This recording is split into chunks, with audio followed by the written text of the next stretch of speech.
நாங்க இந்த இடத்துல போராட்டம் பண்றோம்ல, எதுக்கு இந்த இத்து போன விஜய் மாதிரியே ஒரு மைக்க கொடுத்துருக்கீங்க? ஒளி வாங்கி இப்படி இருக்கு, ஒளிபெருக்கி அப்படி இருக்கு. எதுக்கு? இல்ல பெரிய ஒளிபெருக்கி வச்சீங்கன்னா மருத்துவமனை பக்கத்துல இருக்குது, பாதிப்படையும். அப்புறம் என்ன மயத்துக்கு இந்த பாயிண்ட் கொடுத்த? நாங்க கேட்டது என்ன? நான் கேட்டது ராஜரத்தன் திடல், அங்க தர வேண்டியதானே. நாற்காலி போடக்கூடாது, நாற்காலி போடக்கூடாது, பெரிய ஒளிபெருக்கி வைக்க கூடாது. ஆனா ரோஹிணி தேட்டர் வாசல்ல எல்லா அளப்பறையும் வரலாம். காவல்துறை மானம் கட்டி போய் வெக்கம் கட்டி போய் கொடி பிடிக்கும். விடிய காலம் 5 மணிக்கு 6 மணிக்கு படம் பார்க்க போற பரதேசிக்கு பாதுகாப்பு கொடுப்ப. மக்களுக்காக போராடுற ஏற்படுத்தியா? என்ன பேச்சுது? நாங்க ஸ்பீக்கர், பெரிய ஸ்பீக்கர் வைக்க விட மாட்டோம். இங்க ஓரமா தான் ஆர்ப்பாட்டம் பண்ணணும், நாற்காலி போட மாட்டோம். போராடுறவன் கால் எடுக்க காத்து நடக்கணும். ஆனா படம் பார்க்க போறவனுக்கு எல்லாதும் உண்டு. அதுவும் ஒப்பாறு வைக்காம பாருங்க. தமிழ்நாட்டு வரலாற்றுல என்னென்னமோ தமிழ்நாட்டுக்கு பெருமிதங்கள் இருந்துச்சு, சிறப்பு இருந்துச்சு, முற்போக்கு அடையாளம் இருந்துச்சு. எல்லாத்தையும் 2 மாதம் செஞ்சுட்டாங்க. முடிஞ்சு போச்சு தமிழ்நாடு. தமிழ்நாடு தான் இந்தியாவோட அரசியல் சாசனத்தை திருத்தப்பட காரணமாக இருந்த நிலம். தமிழ்நாடு தான் இந்தியை எதிர்த்த முதல் மாநிலம். தமிழ்நாடு தான் எல்லாத்துக்கும் முன்னுதாரணம், எல்லாத்துக்கும் வழிகாட்டி. எல்லாமே சிதைஞ்சு போச்சுங்க. ஒரு 2 மாதத்துல, 2 மாதத்துல கண்ணீர் வடிக்கிறாங்க. ஐயோ இனிமே பார்க்க மாட்டோமோ, இனிமே பார்க்க மாட்டோமோன்ட்டு. என்னால எதை வேணாலும் ஏத்துக்கலாம். தாவேகா கட்சியை சேர்ந்த கரூர் மாவட்ட செயலர் மதியழகன்னு பேரு, அவரு கண்ணீர் வடிக்கிறாருங்க படத்தை பார்த்துட்டு. கரூர்ல தேர்தல் பரப்புரைக்கு, அந்த விஜய் பரப்புரை கூட்டத்துக்கு ஏற்பாடு செஞ்சது இதே மதியழகன்.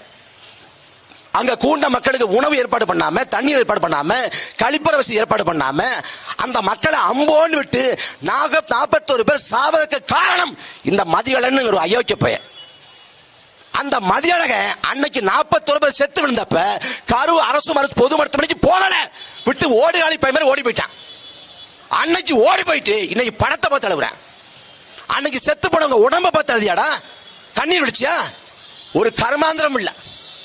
என்ன கூத்துனா, விஜய் ஒரு முதலமைச்சர், ஒரு நடிகர் இல்ல, அவர் எல்லாரும் விட மிக பிரபலமான இன்ஃபுளுசர். இங்க 10,000 பேர், 1,00,000 பேர் பின்தொடர்பாளர்கள் இருக்கிறாங்கன்னா, விஜய்க்கு ஒரு 1 கோடி பின்தொடர்பாளர்கள். அதுல 50 லட்சம் பேர் விஜய் என்ன சொன்னாலும் நம்புவான். சூரியன் கிழக்க உதிக்கலங்க, மேற்க உதிக்குது. ஆமா, நேத்து காலம் நான் பார்த்தேன். மின்சாரத்தை கண்டுபிடிச்சது புஷி ஆனந்த். ஆமாங்க, எனக்கு தெரியும், சொன்னாங்க. விஜய் என்ன சொன்னாலும் நம்புறதுக்கு ஒரு கேடுகட்ட கூட்டம் தமிழ்நாட்டில் உருவாயிச்சு. நான் வழியோட வந்திருக்கேன். என்ன வழியோட வந்த? நான் ரியல் தாய்மாமன்னர். என்ன ரியல் தாய்மாமன்? இது போன்ற ஒரு கேடுகட்ட தாய்மாமன் எங்கேயாவது பார்த்ததுண்டா? இன்னைக்கு போராடுறான்ல மாணவர்களும் இளைஞர்களும். அவெல்லாம் யாரு? நீட்டர் வாழ ஒரு தலைமுறை பாதிக்கப்படுதுன்னு போராடுறான். அந்த மாணவர்களை, இளைஞர்களை இந்த தாவேக அரசின் காவல்துறை ஒடுக்குது. பள்ளிக்கூடத்தில் வகுப்பு நடக்குது, வகுப்புக்குள்ள பூந்து முன்னெச்சரிக்கை நடவடிக்கை சொல்லி கைது பண்றான். பாஜக அரசின் ஒடுக்குமுறையை புரிந்து கொள்ள முடியாது. தாவேக அரசு ஏன் ஒடுக்குது? இதை கொண்டு வந்தது காங்கிரஸ். திமுக ஆட்சி காலத்தில் இந்த நீட் தேர்வு முறை கொண்டு வரப்படுது. 2013 அன்னைக்கு உச்சநீதிமன்றமே அரசியலமைப்பு சாசனத்துக்கு எதிரானது என்று சொல்லி நீட் தேர்வை ரத்து பண்ணிடுது. அதுக்கு பிறகு சீராய்வு மனு போட்டு நீட் தேர்வை உயிர்ப்பிச்சது காங்கிரஸ். அந்த நீட் தேர்வை மறுபடி செயலாக்கம் செஞ்சது பாரதிய ஜனதா. இன்னைக்கு நீட் தேர்வு முறையை கொண்டு 10 ஆண்டுகளை ஏறக்குறைய கடந்துருச்சு. நாம நீட் தேர்வு கொண்டு வரப்படுறப்பவே நாம எதிர்த்தோம். நீட் தேர்வு முறை ஏற்புடையதில்லை, இது சமத்துவமான வாய்ப்பை வழங்கல என்று எதிர்த்தோம். ஆனா 10 ஆண்டுகளமா வட மாநிலங்கள் மௌனம் காத்தது, நீட் தேர்வை ஏற்றுக்கொண்டது. இன்னைக்கு நீட் தேர்வில் முறைகேடு ஏற்பட்ட உடனே, வினாத்தாள் கசிந்த உடனே, 22 லட்சம் மாணவர்கள் பாதிக்கப்பட்ட உடனே, இப்போது நீட் தேர்வில் முறைகேடு நடந்திருக்குது. அந்த முறைகேட்டுக்கு நீதி விசாரணை தேவை. அதில் தொடர்புடையவங்களை கைது பண்ணணும். தர்மேந்திர பிரதான் பதவி விலகணும் அப்படிங்கிற கோரிக்கையை முன் வச்சு நீட் தேர்வில் முறைகேடு நடந்திருக்கு அப்படின்னு போராடுறாங்க. ஆனா அவங்களுக்கு 10 ஆண்டுகளுக்கு முன்பே நீட் தேர்வே தவறானது, முறைகேடு என்று நாம் போராடி கொண்டிருக்கிறோம். இப்ப மறுபடியும் நாம் வலியுறுத்துறோம். எப்போதும் தமிழ்நாடு தான் மற்ற மாநிலங்களுக்கு முன்னுதாரணமாக, முன்மாதிரியாக விளங்கும். இந்த நீட் தேர்விலையும் இந்த நீட் தேர்வு முறை தவறு என்று முதல்ல சொன்னது நாம் தமிழர் கட்சி, இங்க இருக்கக்கூடிய இனமான தமிழர்கள், தமிழ்நாட்டை சேர்ந்த பொதுமக்கள் தான். இதுல தமிழ்நாடு மக்கள் கொடுத்த அழுத்தம் காரணமாக நீட் தேர்வுக்கு விலக்கு கோரி 3 முறை தமிழக சட்டமன்றத்தில் மசோதா போடப்பட்டிருக்கு, தீர்மானம் போடப்பட்டிருக்கு. அந்த தீர்மானம் போடப்பட்டும் அது ஆளுநர் வாயிலாக மத்திய உள்துறை அமைச்சகத்துக்கு அனுப்பப்பட்டு இந்தியாவோட ஜனாதிபதி ஒப்புதலுக்காக காத்து கிடக்கிறது. ஜனாதிபதி ஒரே ஒரு துளி மையால் கையெழுத்திட்டு விட்டால் தமிழ்நாட்டில் நீட் தேர்வு இல்ல, விலக்கு சாத்தியப்பட்டுரும். ஆனால் கையெழுத்திட முடியாது என்று மத்திய உள்துறை அமைச்சகம் மறுக்கிறது. விளைவாக நீட் தேர்வால தினந்தோறும் பாதிப்படைகிறோம். இதுவரைக்கும் ஏறக்குறைய 50 பிள்ளைகள் இறந்து போச்சு. இந்த வினாத்தாள் கசிவிலேயே தமிழ்நாட்டை சேர்ந்த 4 பிள்ளைகள் இறந்து போயிட்டாங்க. இப்ப வட மாநிலங்கள் பத்தி எரியுது. வட மாநிலங்கள்ல டெல்லியில தொடங்கிய போராட்டம் உத்தரப்பிரதேசம், கேரளா, கோவான்னு பல மாநிலங்களுக்கு அது பற்றி பரவுது. இதுநாள் வரை எந்த போராட்டம் நடந்தாலும் ஒடுக்கி ஆதிக்கம் செய்த பாரதிய ஜனதா முதல் முறையாக அவன் பின்வாங்குறான், அவன் சலனப்படுறான், அவன் திணறான். எந்த போராட்டம் நடந்தாலும் உள்நோக்கம் நிரப்பிப்பான். தேச விரோதிகள், ஆன்டி இந்தியன், நகர்ப்புற நக்சல், சமூக விரோதி என்று உள்நோக்கம் அறிவிப்பான். ஆனா இந்த தடவை முடியல. அவனை எவ்வளவு சொல்லி பார்க்கறான், ஈடுபட மாட்டேங்குது. அடிமை இந்தியாவில் ஆதிக்கத்தை எடுத்து வாவுசி போறான் நம் பாட்டன். அன்னைக்கு அவன் போய் ராஜ துரோகி. சுதந்திர இந்தியாவில் நாம் போராடுறோம், நமக்கு வெறும் தேச துரோகி. பெரிய மாறுபாடு இல்ல. இன்னைக்கு இந்த போராட்டத்தை எதிர்கொள்ள முடியாம திணறி போய் கண் துடைப்பு நடவடிக்கைகளை பாஜக அரசு மேற்கொள்ளுது. அவர்கள் நோக்கம் இப்ப ஏதாவது சொல்லி எதையாவது பேசி இந்த போராட்டத்தை கலைச்சு விட்டணும். இந்த போராட்டம் இன்னும் பத்தி எறியக்கூடாது. ஏன்னா ஒரு கட்சி ஒரு இயக்கம் போராட்டம் நடத்துதுன்னா, ஒரு கட்சி போராட்டம் இயக்க போராட்டம்னா அரை நாள் நடக்கும். சென்னைனா வள்ளூர் கட்டம், இல்ல இங்க சேப்பாக்கம் அப்படின்னு அரை நாள் நடக்கும், இல்ல மிஞ்சி போனா ஒரு நாள் நடக்கும். ஒரு கட்சி போராட்டங்கிறது அடையாள போராட்டம், ஒரு சிக்கலை பற்றிய விழிப்புணர்வை பற்ற வைக்கும். ஆனா பொதுமக்களின் போராட்டம்ங்கிறது அது கால வரையறை கிடையாது. அது அனுமதிக்கப்பட்ட இடத்துல போராட மாட்டாங்க. அப்படி பொதுமக்களின் போராட்டமாக, மாணவர்களின் போராட்டமாக ஒரு போராட்டம் மாறுறப்ப அரசால கட்டுப்படுத்த முடியாது. ஆளும் அரசு அடிபணியும். ஜல்லிக்கட்டு நடப்பது சாத்தியமே இல்லை, ஜல்லிக்கட்டுக்கான வாய்ப்பே இல்லை என்று சொல்லப்பட்டது. நாடு முழுக்க கூடிய லட்சக்கணக்கான இளைஞர் கூட்டம், மாணவர் கூட்டம், பொதுமக்கள் கூட்டம் நடக்காது என்று சொல்லப்பட்ட ஜல்லிக்கட்டை நடத்தி காண்பித்தது. அதே போல வேளாண் சட்டங்களை திரும்ப பெற மாட்டோம், ஒரு புள்ளி கமாவை கூட நாங்கள் திரும்ப பெற மாட்டோம் என்று மத்திய அரசு சண்டித்தனம் செய்தது. பஞ்சாப் விவசாயிகள் 2 ஆண்டுக்கு மேலாக டெல்லி வீதிகளில் போராடி அந்த வேளாண் சட்டங்களை திரும்ப பெற வச்சாங்க. மொழிப்போர், மொழியை திணிச்சான், இந்தி மொழியை திணிச்சான். தமிழ்நாடு ஏற்றுக்கொள்ள நினைச்சான், அவன் சுட்டு கொன்னான், மக்களை கொன்னு குவிச்சான். ஆனால் போராட்டத்தின் விளைவாக அன்றைக்காண்ட மத்திய அரசு அடிபணிந்தது. அப்ப எந்த சிக்கலுக்கும் மக்கள் பிரச்சனையை பேசக்கூடிய, மக்கள் பிரச்சனையை செவிசாய்க்கக்கூடிய அரசு அமையப்படாத போது மக்கள் போராடுவதை தவிர ஒரு வழி இல்லை. அதுக்கு என்ன சொல்லுவான், நீங்கள் போராட்டத்தை தூண்டுறீங்க, தேவையில்லாம போராட்ட தூண்டுறீங்க. யாரு? அமைச்சர் ராஜ்மோகன்.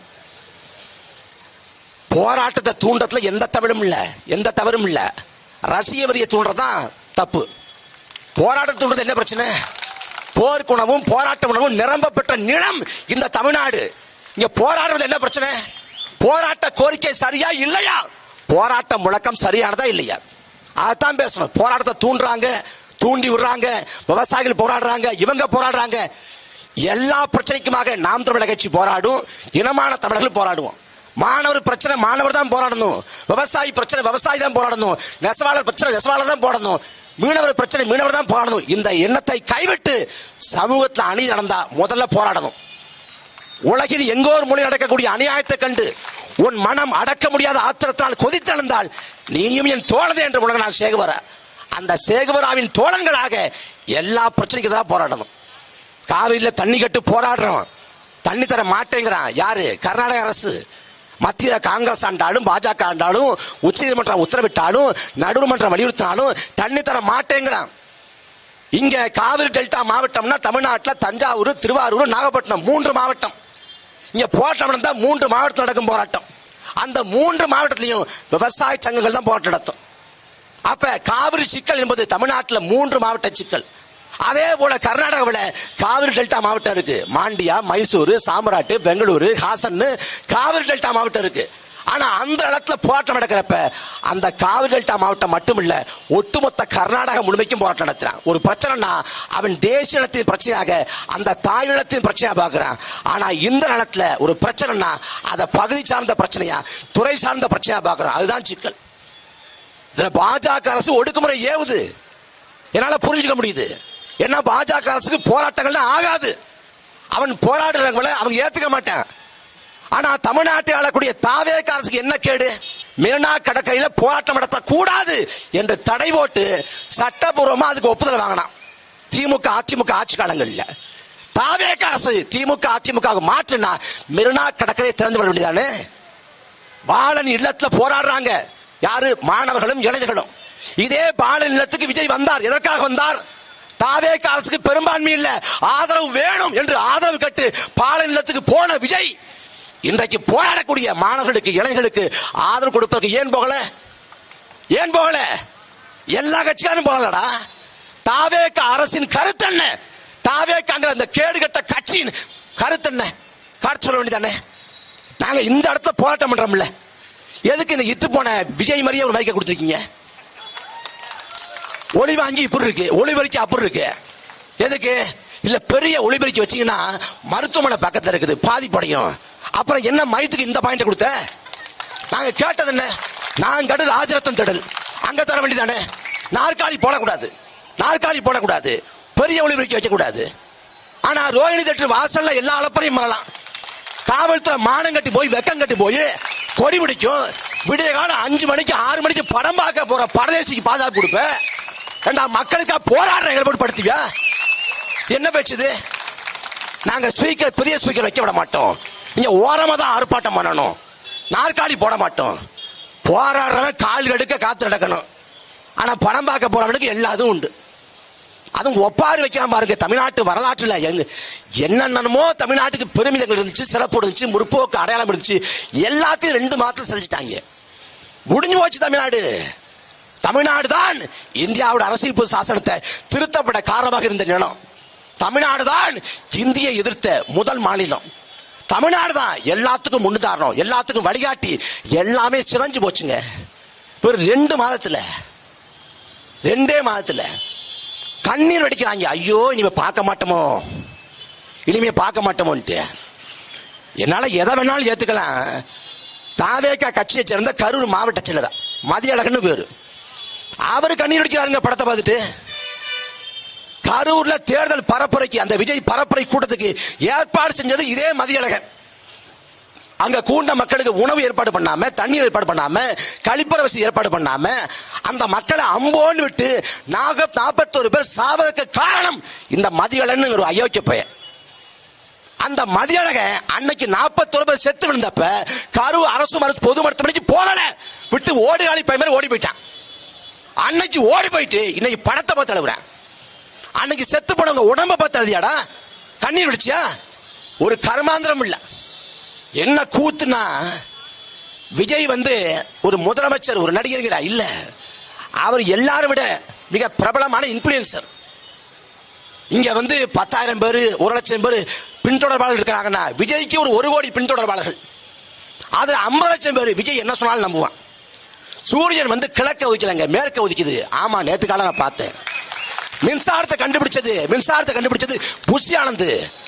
ஆமாங்க, எனக்கு தெரியும். சொன்னாங்க விஜய் என்ன சொன்னாலும் நம்புறதுக்கு ஒரு கேடுகட்ட கூட்டம் தமிழ்நாட்டில் உருவாயிச்சு. நான் வழியோட வந்திருக்கேன். என்ன வழியோட வந்த? நான் ரியல் தாய்மாமன்னர். என்ன ரியல் தாய்மாமன்? இது போன்ற ஒரு கேடுகட்ட தாய்மாமன் எங்கேயாவது பார்த்தது உண்டா? இன்னைக்கு போராடுறான்ல மாணவர்களும் இளைஞர்களும். அவெல்லாம் யாரு? நீட்டர் வாழ ஒரு தலைமுறை பாதிக்கப்படுதுன்னு போராடுறான். அந்த மாணவர்களை இளைஞர்களை இந்த தாவேக அரசின் காவல்துறை ஒடுக்குது. பள்ளிக்கூடத்தில் வகுப்பு நடக்குது, வகுப்புக்குள்ள பூந்து முன்னெச்சரிக்கை நடவடிக்கை சொல்லி கைது பண்றான். பாஜக அரசின் ஒடுக்குமுறையை புரிந்து கொள்ள முடியாது. தாவேக அரசு ஏன் ஒடுக்குது? திமுக என்ன பண்ணுவான்? பாஜக சண்டை போடுவான், தமிழ்நாட்டில் சத்தம் போடுவான். பாசிச பாஜக ஒழிக, இது தமிழ்நாட்டில். டெல்லிக்கு போனா பாஜக எங்கள் ஸ்வீட் எனிமீஸ்மா, இங்க சவுண்டை விட்டுட்டு அங்க போய் படுத்துருவான். இவரு வாயை முடிக்கிட்டு இங்க இருந்து போயிருவார். வாயே திறக்கிறது இல்லையே. ராகுல் காந்தியை தூக்கிட்டு போறாங்க. எப்படி சூனாப்பான தூக்கிட்டு போவாங்க இல்ல, அந்த மாதிரி தூக்கிட்டு போறாங்க ராகுல் காந்திய. ராகுல் காந்திக்கு அறிக்கை விட ஒரு நாள் ஆயிடுச்சு. விடலாமா வேண்டாமா, ஜி கோச்சுக்கு வரும், கண்டுக்காம விட்டுலாமா, சரி விட்டு தொலைவோம், அப்படியே வலிக்காம செல்லமா தட்டாம்பாங்க இல்ல, மயிலிற கால வருடுறது போல ஒரு அறிக்கை. இப்படிப்பட்ட ஒரு தொடரடிங்க அப்படி கோழைய அரசியல் கோழை. நீ கதாநாயகன் கொண்டாடலாம், தலைவன் கொண்டாடலாம், நீ ஹீரோன்னு கொண்டாடலாம், விஜய்னா அரசியல் கோழை தாண்டா, வரலாறு பதிவு செய்யும். நம்மாழ்வார் சொல்றாரு, சந்தர்ப்ப சூழல் வீரனை கோழையாக்குறதும் இல்ல, கோழை வீரனாக்குறதும் இல்ல, அவன் யாரோட அடையாளம் காட்டுங்கிறார். நீ கரூர்ல மக்கள் செத்து விழுந்த போது களத்துல சண்டை போட்டு இருந்தா நீ தலைவன், நீ வீரன். என்றைக்கு புறமுதுக்கிட்டு ஓடி போனியோ நீ கோழைதான். முதலமைச்சர் உரிமையில பேசுறாரு, முதலமைச்சர் மாண்பு குறைவா பேசுறாங்க. முதல்ல மாண்போட மதிப்போட முதலமைச்சர் நடந்துக்கிட்டோம், அவர் பேசட்டும், அதுக்கு பிறகு அவருக்கு மரியாதை கொடுக்கறத பத்தி நாம் நடந்துக்கலாம். அதனால இந்த நீட் தேர்வுக்கான இந்த போராட்டங்கிறது இது ஒரு தொடக்க நிலைதான். எப்படி மத்தியில் ஆளக்கூடிய பாஜக அரசு அடக்குமுறையை பாய்ச்சி ஒடுக்குதோ, இந்த போராட்டங்களை கண்டு எப்படி பயப்படுதோ, அதே போல தமிழ்நாட்டை ஆளக்கூடிய கேடுகட்ட தாவேக அரசும் அவனும் பயப்படுறேன். முதலமைச்சருக்கு இப்ப அத்தியாவசிய வேலை இல்லைன்னா 2வது நாள படம் பார்க்க போறாரு. நேற்று கட்சிக்காரனால தான் நீங்க அவரே எழுவாரு, இனிமே நம்மளை பார்க்க முடியாத திரையிலன்ட்டு. கேலி கூத்து. கர்நாடகாவுக்கு போற, எது கர்நாடகாவுக்கு போற நீ? காவிரியை கொண்டு வந்துருவாரு. எந்த காவிரி பொம்பளை எம்பி அழைச்சு வர போறாரா? எந்த காவிரிய? காவிரி நடுவர்மன்ற தீர்ப்பு தெளிவா சொல்லுது. இடைக்கால தீர்ப்பு, இறுதி தீர்ப்பு, அது தொடர்ந்த உச்சநீதிமன்ற தீர்ப்பு தெளிவா வழிகாட்டுது. இப்ப எது கட்ட பஞ்சாயத்து பண்ணணும்? பேச்சுவார்த்தை மூலமாக தீர்க்க முடியாது காவிரி சிக்கலை என்ற நிலையை எட்டிய பிறகுதான் தண்ணீர் தகராறு சட்டத்தின்படி காவிரி நடுவர்மன்றம் அமைக்கப்பட்டுச்சு. நடுவர்மன்றத்தோட இடைக்கால தீர்ப்பு, இறுதி தீர்ப்பு, அரசியல் வெளியீடு, மேலாண்மை வாரியம், ஒழுங்காற்று குழுன்னு 30 ஆண்டா பலகட்ட படிநிலையை கடந்து வந்திருக்கோம். மறுபடி போய் டி.கே. சிவகுமார்ட்ட போய் மண்டிட்டா கதை முடிஞ்சு தமிழ்நாடு இன்னும் பின்னோக்கி போகும். போராடி பெற்ற உரிமையை நாம் காவு கொடுப்பதாகும். இவ்வளவு நாளா நம்ம போராடின ஆட்சியாளர்களுக்கு நம்மளோட பிரச்சனை தெரியும், நம்மளோட கோரிக்கை புரியும். ஆனா அந்த பிரச்சனைகளை அவன் தீர்க்கணும், கோரிக்கையை நிறைவேற்ற நினைக்க மாட்டான், அலட்சியப்படுத்துவான், துச்சமனை கருத்துவான். ஆனா இப்ப ஆளக்கூடியவனுக்கு பிரச்சனையும் புரியாது, தீர்வும் தெரியாது. இவ்வளவு நாளா நாம கேள்வி கட்டமில்ல, கேள்வி கட்டவனுக்கு பதில் தெரியாது. இப்ப கேட்கிறவன்ட்ட கேள்வியே புரியாது. இதுதான் தமிழ்நாட்டோட சாபக்கடா நிலைமை. அதனால கிருபானந்த வாரியார் தான் சொன்னாரு, போதிக்கும் போது புரியாது, பாதிக்கும் போது புரியும்னாரு. தாவேக ஆட்சி முழுமையா 5 ஆண்டு காலம் இருக்கணும். விஜய் 5 ஆண்டு காலம் முதலமைச்சா இருக்கணும். இருந்தாதான் இந்த ஆட்சியில வாழ்ந்த பிறகு எப்படிப்பட்ட கேடுகட்ட ஆட்சியாளர்கள்ட்ட நாட்டை கொடுத்தங்கிற புரிதல் மக்களுக்கு உருவாகும். ஆனா நீங்க எங்களை புறக்கணித்தாலும், புறந்தளினாலும், நிராகரித்தாலும், தோற்கடித்தாலும் மக்களுக்கு ஒண்ணுனா களத்தில் இருக்க போறது நாம் தமிழர் கட்சி தான். நீ எத்தனை முறை தோற்கடித்தாலும் களத்தில் நிற்போம், வீரியமா நிற்போம். தேர்தல் வெற்றி தோல்விக்காக இயங்குகிற பிள்ளைகள் நாம் தமிழர் பிள்ளைகள். உறுதியாக இந்த நீட் தேர்வுங்கிற அரக்கனை விரட்டுறதுக்கு நாம் போராடுவோம். இந்த நீட் தேர்வில் நம் தங்கை அனிதாவை நாம இழந்தோம். தங்கை அனிதா 12வது போல 1176 மதிப்பெண்களை பெற்றா. அனிதாவோட வீடு ஒரு கூரை வீடு, கழிப்பறை, அடிப்படையான கழிப்பறை வசதி கிடையாது. அப்பா கூலி தொழிலாளி, மூட்டை தக்கக்கூடிய கூலி தொழிலாளி. அம்மா கிடையாது, 2 வயசுல அம்மாவை இழந்துடுற. உரிய மருத்துவ சிகிச்சை கிடைக்காம அம்மாவை இழந்துட்டதால யாரும் என்னை போல யாரும் அம்மாவை இழக்க கூடாது, தாயை இழக்க கூடாது. நாம தாய் போல இன்னும் மருத்துவ சேவையாற்றணும்னு வைராக்கியத்தோடு படிச்சு 1176 மதிப்பெண்களை பெற்ற தங்கைய அவள் படிக்காத பாடத்திட்டத்திலிருந்து கேள்வியை கேட்டு நீ தோத்து போயிட்ட, நீ மருத்துவ தேர்வுக்கு லாயக்கு இல்ல, மருத்துவ பணிக்கு லாயக்கு இல்லைன்னு சொல்லி அவளை புறக்கணித்து கொன்றது இந்த நாட்டோட ஆட்சி அதிகாரங்கள். ஒரு அனிதா இல்ல, பல பிள்ளைகள் செத்து போச்சு. பல பிள்ளைகளோட கனவெல்லாம் பொசுங்கி போய் பிள்ளைகள் கருகி போச்சு. இனியும் ஒருத்தரை நம்ம இழக்க கூடாதுன்னா நாம் வீரியமா போராடணும். போராட்டம் மட்டும்தான் நமக்கு இருக்கக்கூடிய கடைசி கையிருப்பு, கடைசி வாய்ப்பு. அதுல வட மாநிலங்கள்ல இப்போதான் நீட் குறித்தான புரிதலுக்கே வர்றான். இப்பதான் யோசிக்கிறான், நீட் தேர்வே வேண்டாமான்னு போராடலாமான்னு யோசிக்கிறான். நம்ம 10 ஆண்டுகளை சொல்றோம் நீட் வேண்டாம் வேண்டாம்னு. இப்ப இந்த வாய்ப்பை பயன்படுத்தி, இந்த களச்சூழலை பயன்படுத்தி இந்த நீட் தேர்வுக்கான பரப்புரையை இன்னும் வீரியப்படுத்தி முதல்ல தமிழ்நாட்டுக்கு விளக்க பெறணும். அதுக்கு ஜனாதிபதியோட ஒப்புதல் தேவை. அதற்கு மக்கள் திரள் போராட்டங்களை நாம் செய்வோம். இந்த போராட்டத்தின் மூலமாக மக்களுக்கு விழிப்புணர்வை பற்ற வைப்போம். புரட்சி வெல்லும். நன்றி, வணக்கம்.